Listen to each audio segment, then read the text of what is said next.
Okay तो आज की क्लास में हम पढ़ेंगे लॉज ऑफ केमिकल कॉम्बिनेशन। हमें पता है हमारे पास 3 लॉज ऑफ केमिकल कॉम्बिनेशन है। लॉ ऑफ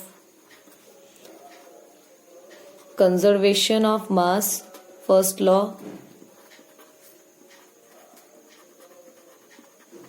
ये हमारा फर्स्ट लॉ है। The second law is law of constant proportion.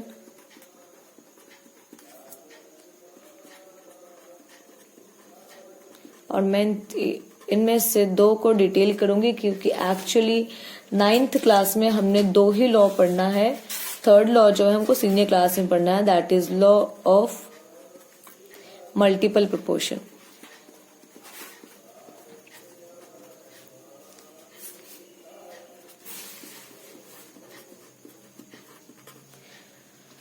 तो मैं फर्स्ट लॉ स्टार्ट करती हूँ।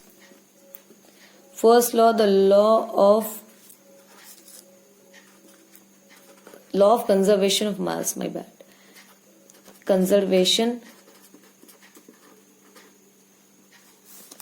law of conservation of mass. What does this law state? Law of conservation of mass states that matter can neither be created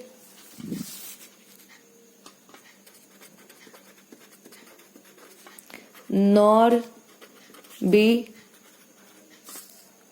destroyed in a chemical reaction.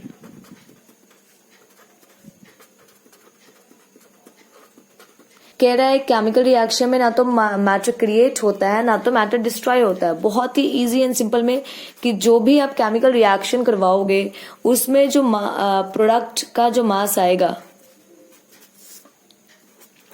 जो भी product आएगा, जो भी उसका मास होगा ना, वो एग्जैक्टली बोल सकते हो मास ऑफ रिएक्टेंट होगा, मतलब रिएक्टेंट के बराबर आएगा।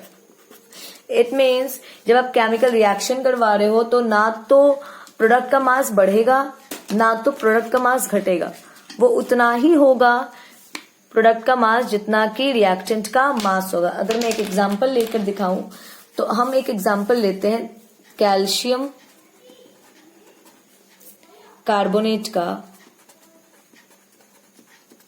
यहां पे हमने कैल्शियम कार्बोनेट 100 ग्राम्स लिया है, ठीक है। जब हमने इसको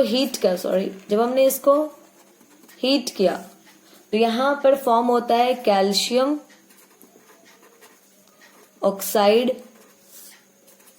plus carbon dioxide. Calcium oxide जो फॉर्म होता है वो 56 ग्राम फॉर्म होता है। कार्बन डाइऑक्साइड जो फॉर्म होता है वो 144 ग्राम्स होता है। अगर इन दोनों को हम मास को ऐड कर दे तो ये 100 ग्राम ही आएगा, मतलब प्रोडक्ट का मास उतना ही आया जितना कि रिएक्टेंट का मास था। Law of conservation of mass है वो प्रूफ होता है कि एक केमिकल रिएक्शन के अंदर जब भी रिएक्टेंट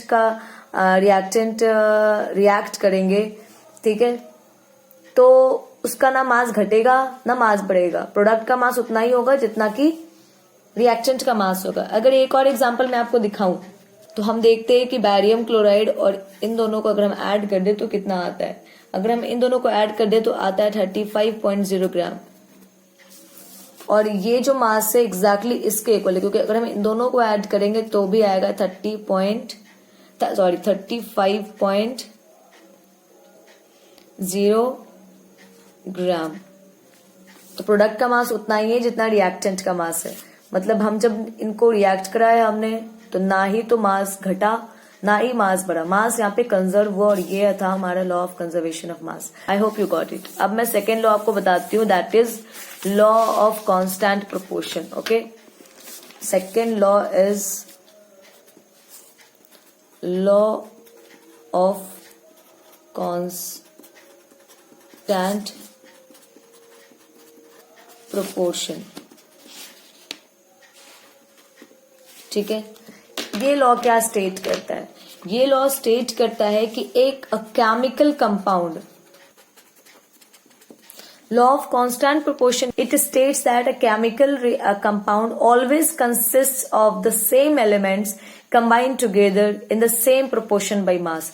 इसका मतलब ये है कि कोई भी एक केमिकल कंपाउंड किसी भी तरीके से बने, बट उसमें जो एलिमेंट्स लगे होंगे वो हमेशा सेम रेशियो बाय मास से क्या होंगे, कंबाइन होंगे। For example H2O। H2O एक केमिकल है, प्योर केमिकल कंपाउंड है, वाटर, ओके। इसमें हमेशा हाइड्रोजन और ऑक्सीजन ही कंबाइन होता है, चाहे आप वाटर कहीं का भी ले लो, कैसे भी किसी भी तरीके से वो बने, बट वो H और O से ही बनेगा।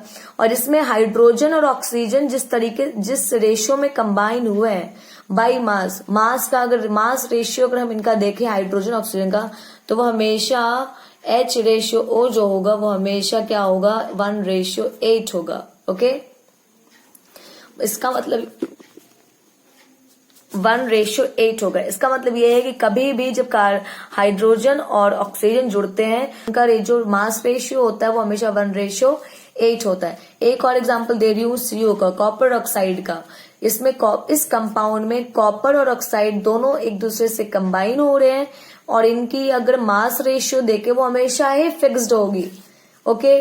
और ये अगर हम कॉपर और ऑक्सीजन का रेशियो देखे, मास रेशियो देखे, तो वो हमेशा 4:1 होगा, हमेशा 4:1 होगा।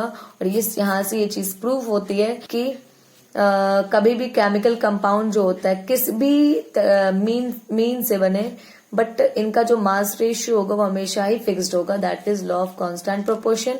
लॉ ऑफ कांस्टेंट प्रोपोर्शन को हम लॉ ऑफ डेफिनिट